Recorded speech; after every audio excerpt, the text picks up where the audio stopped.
Welcome back to the Deep Dive.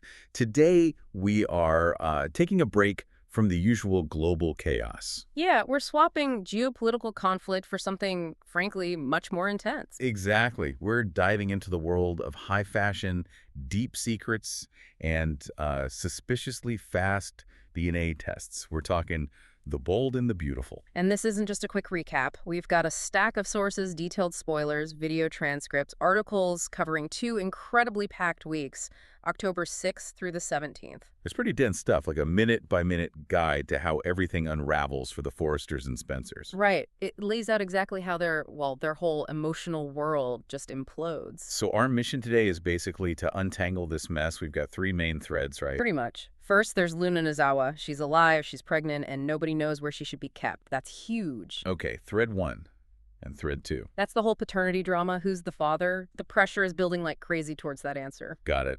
And third, Steffy Forrester. She's coming back, and she's walking right into this absolute firestorm. The family is, like, scrambling to manage her return. so survival, pregnancy, paternity, and Steffi's return. It's a lot. It really is. And what's fascinating, is how the truth they all thought was buried. Luna, being alive, just bursts back out and messes everything up instantly. Okay, let's jump in. Where does this whole 2-week drama kick off? All right, so Monday, October 6th.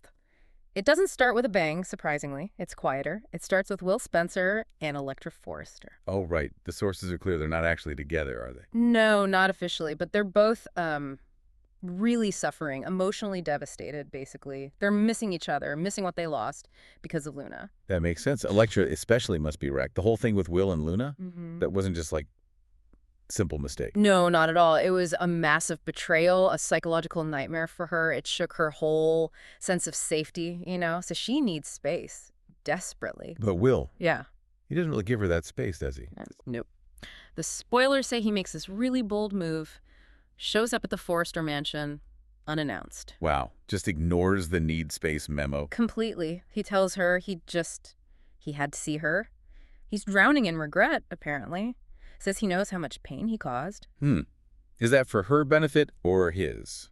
Well, that's the question, isn't it? It feels a bit like he needs the absolution, but Electra, she's pragmatic. She brings him right back down to earth. Oh, so? She reminds him, point blank, this isn't over. It can't be over. Oh. Because Luna might be pregnant with his child. The potential baby, the ultimate obstacle. Exactly. It's like a physical manifestation of their past problems standing right between them. No moving forward until that's resolved. Okay, so Will and Electra are stuck in limbo. What's happening elsewhere on Monday? We shift over to Finn. He's in his office, and he's meeting with Poppy Nozawa. Luna's mother, right, and Finn's old flame, baby mama. That's the one, his baby mama from way back.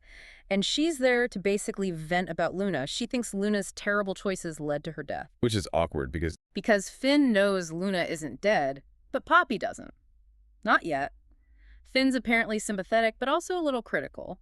The sources suggest he kind of implies things didn't need to get that bad. okay, this is where the dramatic irony gets really thick, isn't it? Oh, incredibly thick. Poppy is sitting there talking to Finn, mourning the daughter she never got to raise, believing Luna is gone forever. And Finn knows she's alive. And the audience knows she's alive. It's almost painful. It really is. Poppy's expressing all this deep sadness, unaware that her world is about to be completely flipped upside down. She's talking about Luna in the past tense. That moment is just setting up the next big shock then. Absolutely. Because while Poppy is grieving in Finn's office, Luna herself is making her escape. Right, Bill Spencer's mansion. The supposed house arrest. How did she get out? That has always baffled me. Well, this is where it gets almost comical. Luna, who's meant to be under lockdown, apparently just tells Bill, her supposed captor, hey, I'm going to pop over and see my dad, Finn. Tells him she doesn't sneak out. The sources imply she informs him of her plan, then sneaks out, just throws on a ball cap and walks out the door. Okay, wait. Bill Spencer, master manipulator, Yeah. control freak, billionaire with resources, and she just walks out, wearing a hat. I know. It's described as her just slipping away. It makes you seriously question Bill's security. Like, did he hire the absolute worst security team in LA? Or does he maybe want her out? Subconsciously or not so subconsciously? Maybe protecting the potential grandchild already. That's the other possibility, isn't it? Is this incompetence or is it strategy? Maybe he wants plausible deniability if she causes more trouble. Or maybe he really is thinking about that baby. Either way, the security is a joke, Yeah, and she's heading straight for Finn's office. exactly. And Finn has absolutely no idea she's coming. He still thinks she's dead. So you can imagine the shock when she walks in. Oh, total shock. And the big question the sources raise. Is Poppy still there? Will Poppy still be in the room when her supposedly dead daughter walks in? Oh my God. The explosion, if that happens. Mother sees daughter alive, daughter sees mother. Mother realizes Finn is the father she never knew. All at once. It would be the ultimate soap opera collision. Just pure, concentrated drama in one small office. Okay, so that's Finn's world about to blow up. Who else finds out Luna's alive on Monday? Ridge Forrester. Katie breaks the news to him. And how does he take it? Not well, I assume. Reportedly, he's horrified. Absolutely horrified. His reaction is all about Steffy. Protecting Steffi. Always. Exactly. He genuinely thought Luna being gone meant Steffi was finally safe, finally had some peace after all the trauma. And now that piece is shattered. Right. He realizes he might have to be the one to tell Steffi, to basically, as the sources put it, take that peace away from her. Oof. That's rough. So now it's a race, isn't it? It is. Who gets to Steffi first with the news? Ridge, the concerned father. Or Finn, the newly discovered father of the lunatic who's suddenly alive and potentially about to reveal more shocking news. The clock is ticking down to Steffi's return, and the situation is getting more volatile by the minute. Okay, so moving into Tuesday, October 7th. That conversation between Finn and Luna, it's not just a quick, oh, you're alive.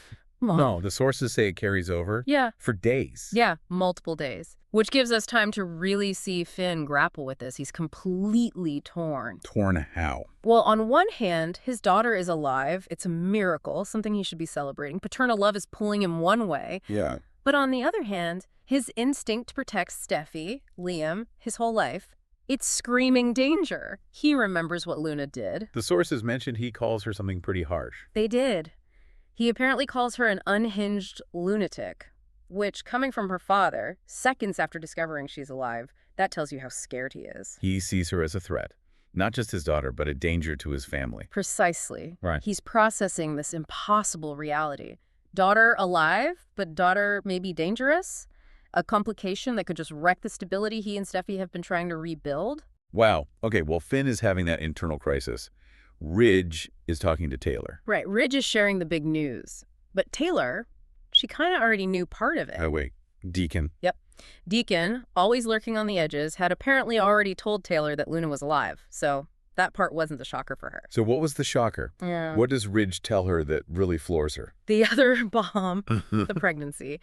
Ridge reveals that Luna is apparently pregnant with Will Spencer's baby. Ah, that's the jaw dropper. Exactly. Luna being alive is chaos, sure. But temporary chaos, maybe? Luna being pregnant with Will's baby, that's permanent. That ties the Spencers and Forresters together through this child forever, whether Luna's in jail or not. Taylor must realize the game just changed completely. It's not just about getting Luna arrested anymore. No, it's escalated. It's now an existential family crisis with potentially lifelong consequences. Which brings us to Wednesday, October 8th. The big reveal during Finn and Luna's ongoing talk. Yes. This is when Luna finally gives Finn the full story, or her version of it.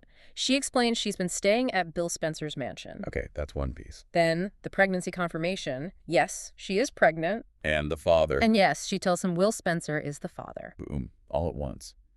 How does Finn even process that? The spoilers say his head is spinning, and you can see why. He's just found out he's going to be a grandfather. Well, step-grandfather. To the child of the woman he just called a lunatic. Who is living with his rival, Bill Spencer. And who might be carrying his rival's son's baby. Yay. It's a lot. It's an absolute tangled mess. And his immediate thought, according to the sources, is, how on earth do I tell Steffi this new, massive, catastrophic development? Especially when Steffi's expecting to come home to peace and quiet. Okay, shifting gears slightly.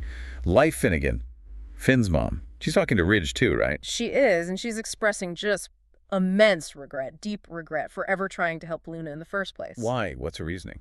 She apparently tells Ridge she thought Luna was redeemable. She thought she could save her, help her, and now she feels like a fool. So she's just kicking herself for being compassionate. It goes deeper than that. This is where it gets really dark, actually. The sources indicate she's thinking about the initial incident when Luna was shot. Yeah. Larai, apparently contemplates that maybe Luna should have died from those gunshots. Or even worse, that Lai herself could have let her die from them. Whoa, that's crossing a line, Ugh. especially for a doctor. A huge line. And the sources explicitly connect this thought process to how she treated Sheila during that heart attack scare. Remember, she hesitated to help Sheila. I do. So she's putting Luna in the same category as Sheila Carter now. Essentially, yes. By even thinking about letting her die, she's equating Luna's betrayal and the chaos she caused with Sheila's level of evil. It shows how deeply hurt and threatened Lai feels. Her compassion in her mind backfired spectacularly and endangered her family. That's heavy moral territory. How does Ridge react to Leela saying this? Does he condemn her for thinking it? Interestingly, no. The sources suggest Ridge basically gives her a pass. He forgives her almost immediately. Really? Why? Is he just relieved someone else feels the same level of anger? Maybe, partly. But the speculation is that Ridge prefers to keep the blame focused elsewhere. It's easier for him. Easier how? Yeah. Well, let me guess. Blame Bill Spencer. Bingo! It's the classic Forrester move, isn't it? Why confront the messy moral failings within your own family? Lee's dark thoughts, Finn's complicated paternity situation when you can just point the finger at Bill Spencer. So Reed uses Bill as the scapegoat to avoid dealing with the fact that this mess has roots within the Forrester-Finnegan circle, too. Seems likely. It preserves the illusion that the Forresters are the victims, the moral center, and Bill is the sole source of corruption and chaos. It's convenient narrative management. Okay, so by Thursday, October 9th, all these simmering tensions just boil over, right? Oh, yeah. Big time. The sources describe a massive argument breaking out. It involves Taylor, Ridge, Katie, Bill, and Finn, basically everyone with a major stake in the Luna situation. And what's the core issue? What are they fighting about? It's fundamentally about what happens to Luna now. Should she stay at Bill's mansion under this weird, unofficial house arrest? Which, let's be real, isn't actual house arrest. Exactly. Like we said, no police, no ankle monitor. It's just Bill keeping her there. So, should she stay there, or should she be immediately handed over to the authorities and sent to prison? That seems like the central conflict. Justice versus, what, family control? Pretty much. No. And the lines are drawn predictably. Katie and Bill are arguing to wait. Wait for what? Wait for the paternity results. They want to know if Will is the father before making any legal moves. Maybe they think that changes things, or maybe they just want to protect Will and the potential baby. Okay, so Katie and Bill want to pause. Who's on the other side? Everyone else. Taylor, Ridge, Finn, they're demanding immediate action. Jail Luna now. Her past actions warrant it, regardless of paternity. So it's basically Spencer's versus Forrester's and Finn on this one. That's the dynamic. And you have to assume, after Luna's little field trip to Finn's office, Bill is maybe, finally, going to actually lock the place down properly. We can hope. Meanwhile, what's happening with Elektra while this battle rages? Her future is basically hanging entirely on that paternity test. Ivy Forrester tries to give her some advice, but, I mean, what can you really say? It's pretty simple, isn't it? If Will's not the father, then the path is clear. They can reconcile, move forward, put Luna behind them. The obstacle is gone. but this is B&B, the sources are hinting pretty strongly. That the test is going to say Will is the father. That's where the maximum drama lies, right? So Will is just spinning out, apparently, waiting for this news that could change everything. Okay, fast forward to Friday, October 10th.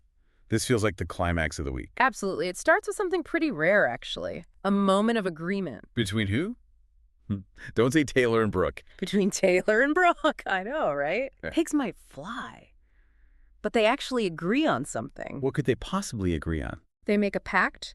They decide they will wait to tell Steffy about Luna being alive until after Luna is officially arrested and locked up. Ah, the protective shield strategy again. Try to manage the information flow to Steffy. Exactly. Insulate her from the immediate chaos. Yeah. Noble effort, right? Totally noble. And totally doomed to fail, according to the sources. Oh, completely.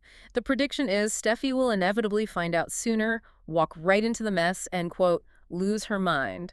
Their careful plan is probably pointless. So while they're making their doomed plans, the main event is happening elsewhere. The paternity test. Yes. Katie takes charge. She brings Dr. Bridget Forrester over to the Spencer mansion. Ashley Jones returns. Okay, so Bridget is there to do the test. Yep. And Katie apparently gives Bridget a very specific instruction. She tells her she wants zero Nozawa trickery. Ooh. Suspicious Katie. Does she think Poppy or Luna would try to fake the results? Seems like it. She doesn't trust them at all, clearly. wants Bridget to be extra careful. And this test? It's not exactly standard medical procedure, is it? No. The sources call it an insta-paternity test, like results while you wait, which, doesn't exist in the real world. But it's perfect for soap opera pacing. No waiting weeks for lab results. Maximum tension right now. Exactly. It ramps up the anxiety immediately, and the scene is apparently super tense. Will is described as practically begging Bridget for the results. He needs to know. And Luna?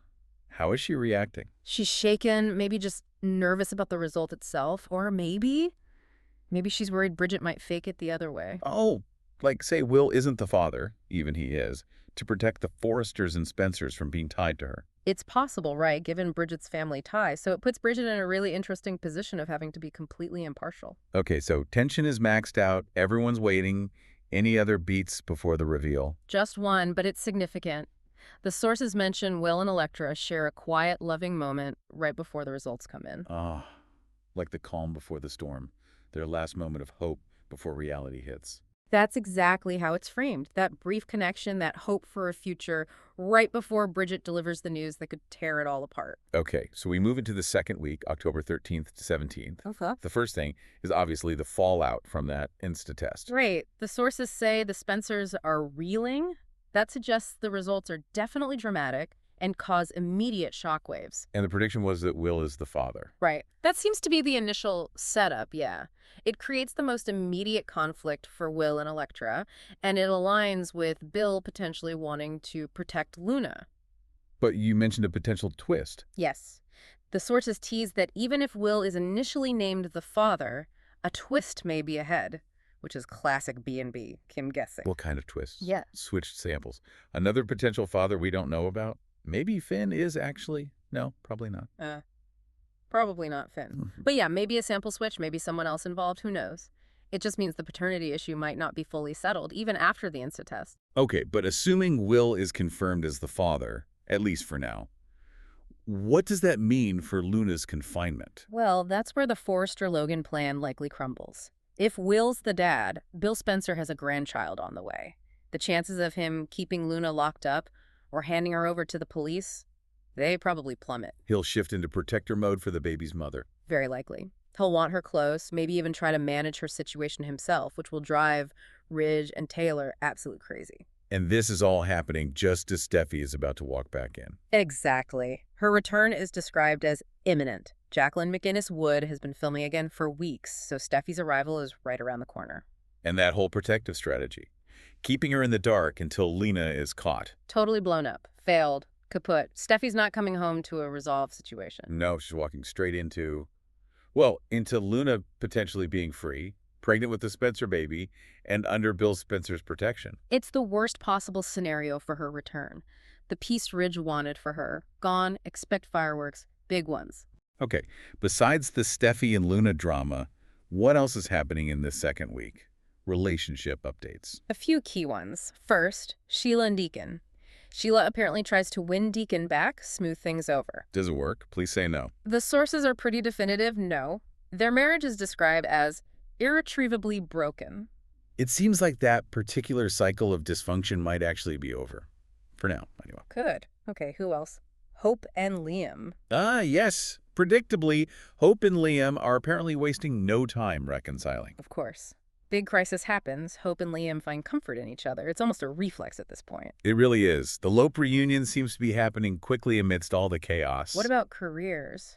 Any movement at Forrester Creations? Yes, Hope's fashion line, Hope for the Future, is getting ramped up again, and fast. Ooh, that could cause friction with Steffi when she's back in charge. That's the underlying tension, isn't it? Everyone's hoping Steffi will be okay with it, but historically, the competing lines are a major source of conflict between them. So, that's brewing. Any new romances starting up? Looks like it. Daphne is apparently ready to make her move on Carter Walton, now that he's single again. Carter's never single for long. That sounds about right. Yeah, expect that to develop pretty quickly. Okay, back to Forrester Creations. There's something about Deke, right? Hope's brother.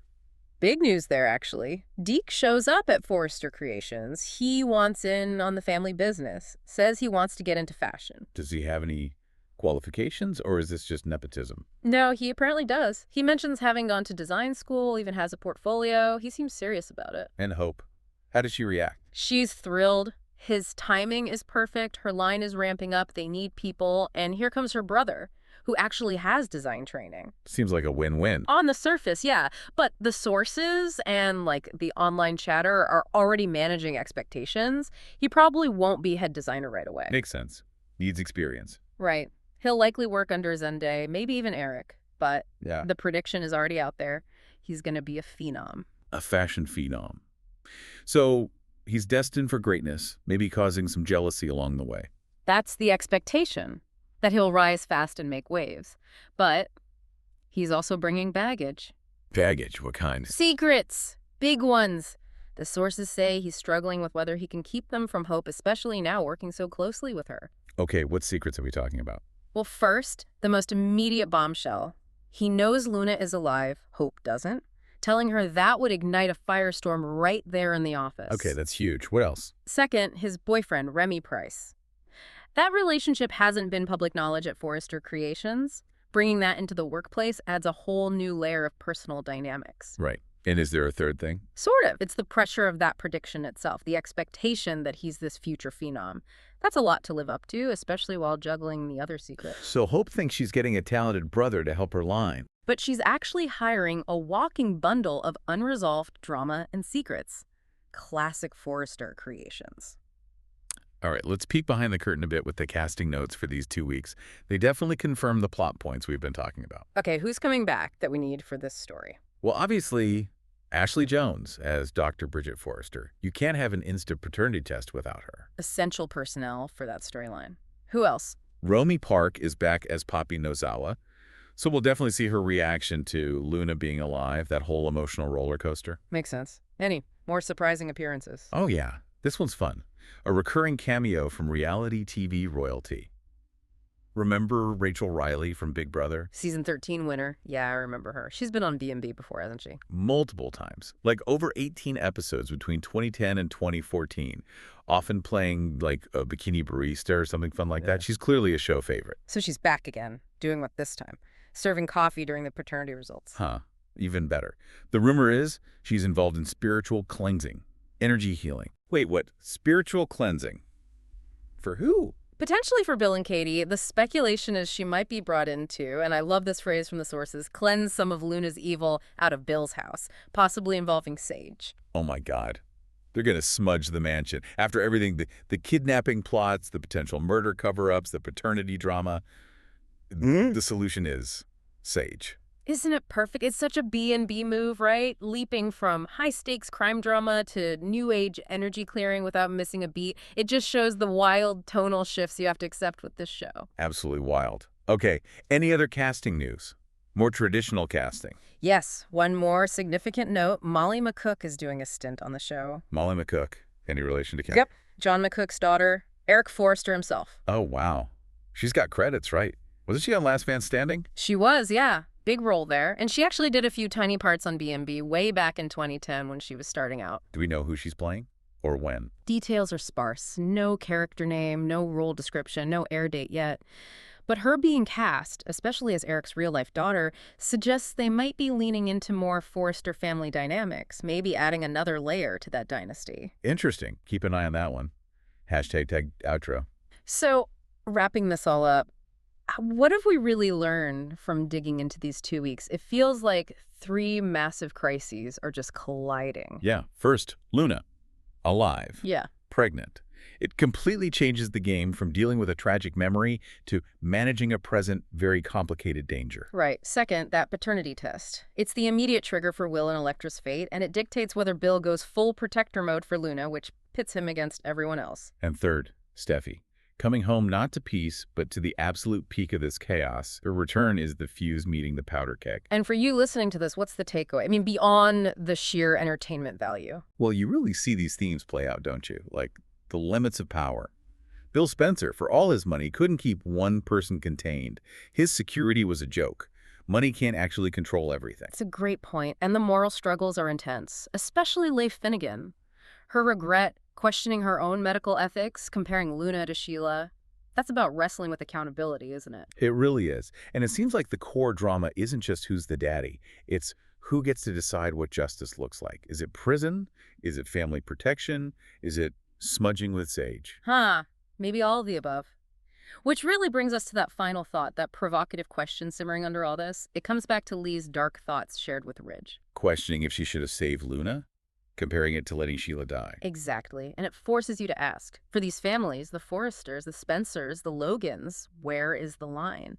When they're faced with the fallout from their own secrets, their own actions, how do they balance justice, forgiveness, and the basic right to survive, even for someone they see as dangerous, maybe even evil? Especially when that someone might be carrying the next generation of their family. Precisely. Where do they draw that line? It seems like they're constantly smudging it, erasing it, redrawing it somewhere else. And that constant shifting is what keeps the drama going, I guess. It guarantees things will stay messy. Definitely messy. Well, that was quite the deep dive into high fashion, high drama, and highly questionable security measures. It certainly was. Thanks for joining us as we untangled all of that. We'll catch you next time on The Deep Dive.